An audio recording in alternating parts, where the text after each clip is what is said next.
Every success story begins like an ordinary morning, quiet, unnoticed, and full of possibilities. For David, this morning was like every other, waking up in a tiny room surrounded by bills and unanswered questions.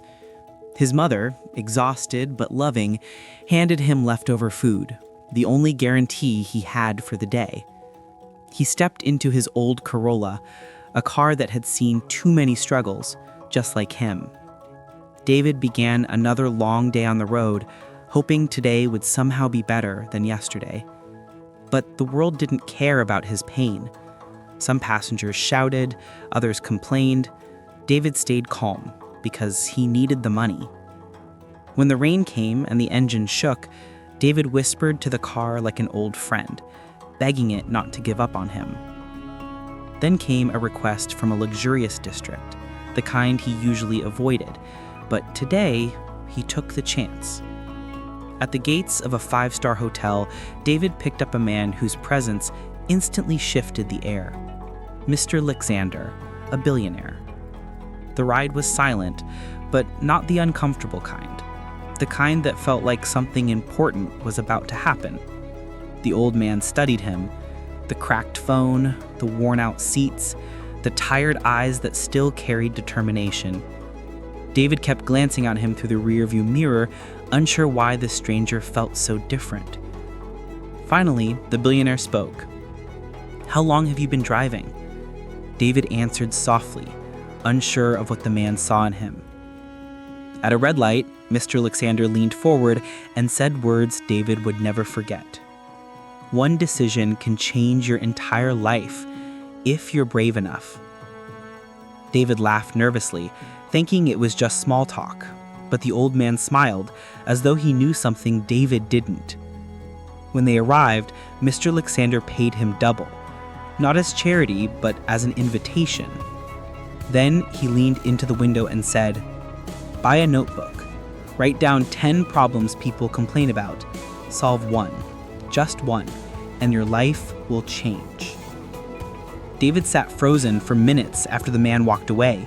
He didn't know it yet, but his life had just shifted direction. That evening, with the little money he had, David bought a cheap notebook from a busy market. In his tiny room, he wrote down 10 everyday struggles, until one problem stood out. Students waiting hours to print documents. The next day, he went to the nearest cafe. The lines were long, printers were broken, students were frustrated. The opportunity was real. He spent the day asking questions about printers, ink, maintenance, studying like a man preparing for a new life. Later, in his car, he searched online and discovered he could start small, much smaller than he ever imagined. But when he calculated the costs, the numbers crushed him. He didn't have the money. Still, he made a decision. If this is my chance, I will fight for it. So he worked harder than ever, driving late nights, skipping meals, saving every naira, and writing new ideas every evening. After 3 months of sacrifice, David finally bought a used industrial printer. For him, it was more than a machine. It was hope. Back in his room, he set it up carefully. When it printed its first page, David smiled for the first time in a long time. The next morning, he set up a small table at the university gate with a sign that said "Fast Print, no queue." Students noticed. Soon lines started forming, money entered. David bought a second printer.